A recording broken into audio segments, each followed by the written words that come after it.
Olá, mais uma videoaula. Vamos apresentar os principais conceitos da ANOVA de Kruskal-Wallis. Essa é uma ANOVA não paramétrica. Bem, a análise de Kruskal-Wallis substitui a ANOVA paramétrica.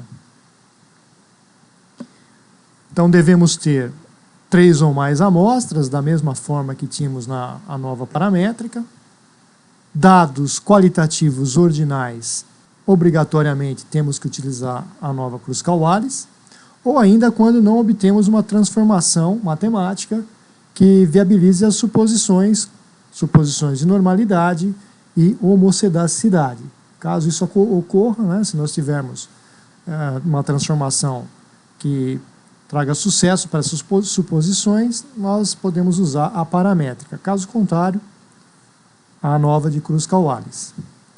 As hipóteses estatísticas mudam um pouquinho, porque nós não estamos mais trabalhando com médias, então nós poderíamos ter as distribuições das K amostras, né, das 3, das 4, são iguais enquanto a medida que nós estamos avaliando, e no H1, as distribuições das K amostras não são iguais quanto a medida, certo? Bom, os procedimentos são os mesmos, né? A mesma maneira de realizar o procedimento que utilizamos na ANOVA paramétrica, né? Primeiro, vamos realmente desenvolver a ANOVA de Kruskal-Wallis, né? Vamos obter o valor de P, né? A estatística do teste e, posteriormente, o valor de P.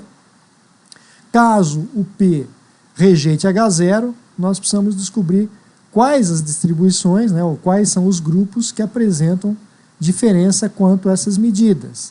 Portanto, podemos, a partir daí, realizar um teste pós-hoc.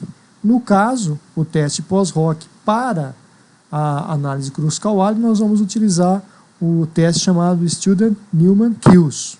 Ok?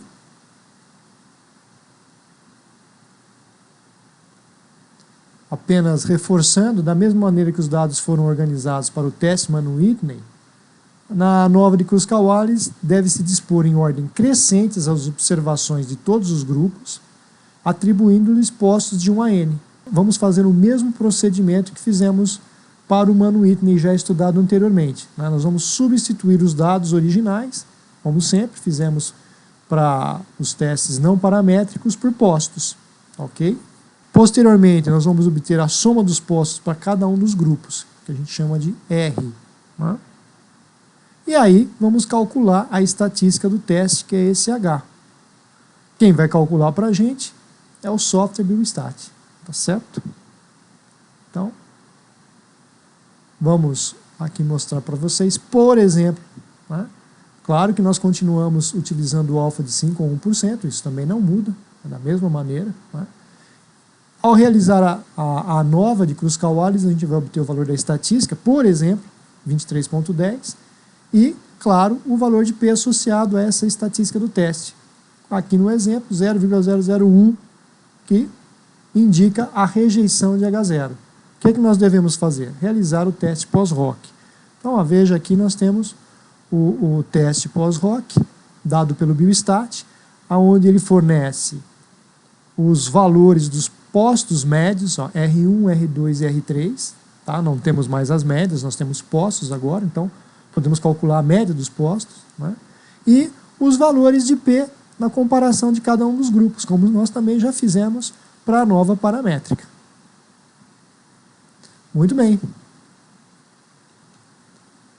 Da mesma maneira, nós vamos apresentar uma tabela, né, com as letras para indicar as diferenças. Essa tabela ela não está associada à saída anterior do Biostat, tá? Um outro exemplo, mas para mostrar para você que nós continuamos utilizando a maneira de representar as diferenças através das letras. No lugar de média, nós estamos colocando o posto médio, e no lugar